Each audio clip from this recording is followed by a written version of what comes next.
What's happening, guys? I'm Dan. Welcome back to the channel. It's another beer review coming from Fatheads Brewery out of Ohio. Where specifically? Let's take a look. We've got Fatheads Brewery, Middleburg Heights, Ohio. So I've heard of these guys. I'm not even sure if I've had a beer from them. I may have years ago.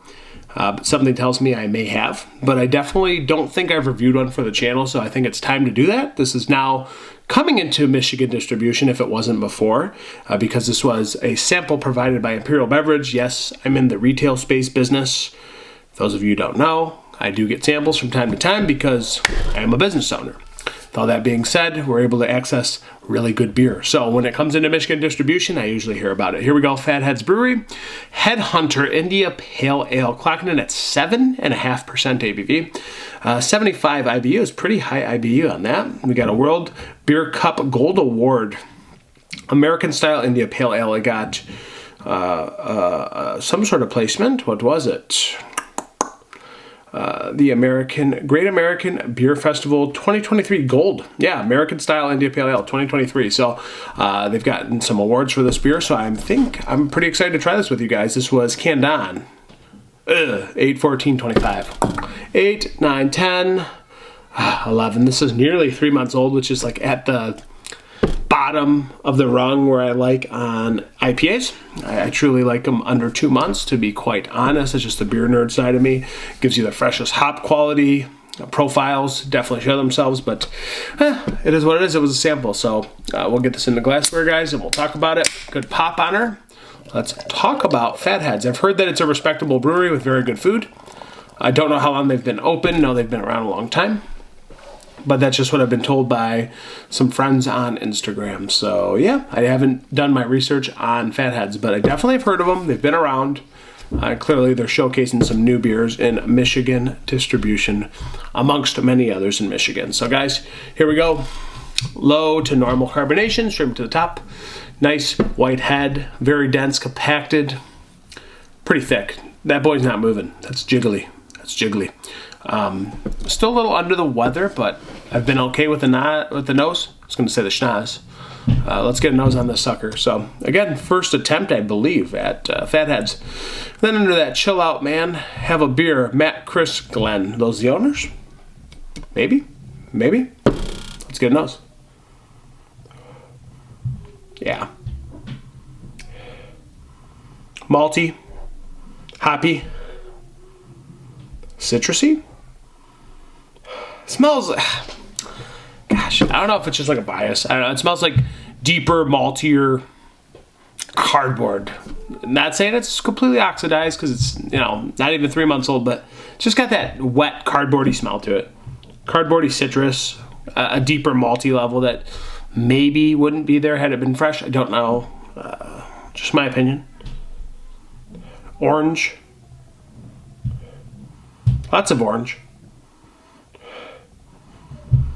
Yeah, I mean, it smells all right. It smells all right. Again, I don't know if I'm getting like an older oxidized hop profile, an older cardboard maltiness. It's potentially there. There's a little bit of honey sweetness. Orange marmalade. Yeah, let's get into this one, guys. We'll see. Headhunter IPA. Cheers, guys. Let's get into it.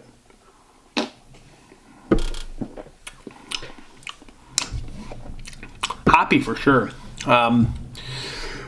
Something tells me this is a touch bit oxidized. I love fresh beer, man. Like, I'm definitely like craft beer nerd. I've always said I was a self-proclaimed like freshness man. Like, I love the fresh beers.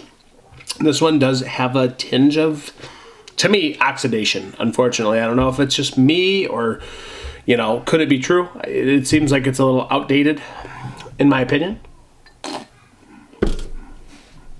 It's definitely got a hoppy bite. There's orange.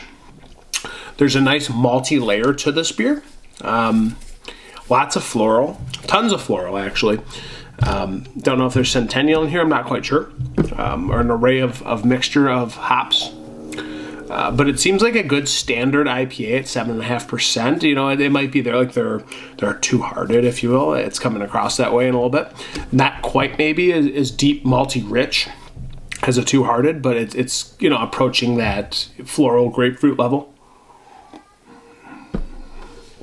You get orange. There's nice balance in here as well, but it does come across quite hoppy on the back end. The, you know, pine astringentness does come in. It's not super hot in ABV, but you know, 7.5%, pretty smooth for the most part.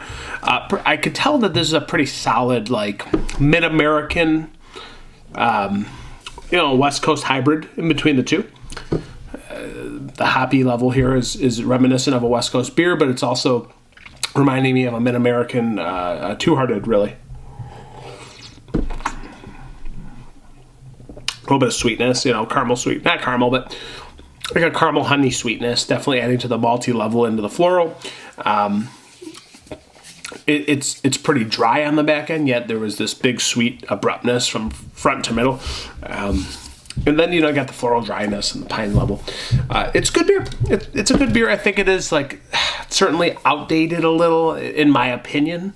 It's probably shelf fine, but to me, like, if I want a beer like this, I'm going to want it under 2 months fresh, preferably a month and a half. If it's under a month, it's fantastic, but kind of makes me sad because it's not like the full potential that I could have gotten from drinking this. So do I think this is a good beer on paper? I do. I think it's a very solid offering from Fatheads. It could be their flagship. I don't really know. Something tells me it might be. But again, I want to say that this is like their, you know, their version of Two-Hearted, if you will. Obviously not done with maybe just Centennial hops, but there's probably Centennial in here. The malty oxidation, a little bit cardboardy, in my opinion. So I think this is a decent beer. Had it been fresh, probably would be a little bit better, but we'll put this at a 3.76 out of 5, guys. That's the Headhunter India Pale Ale from Fatheads. Thank you so much for being here. Cheers, Prosiamas. See you on the next one. Drink fresh beer if you can find it.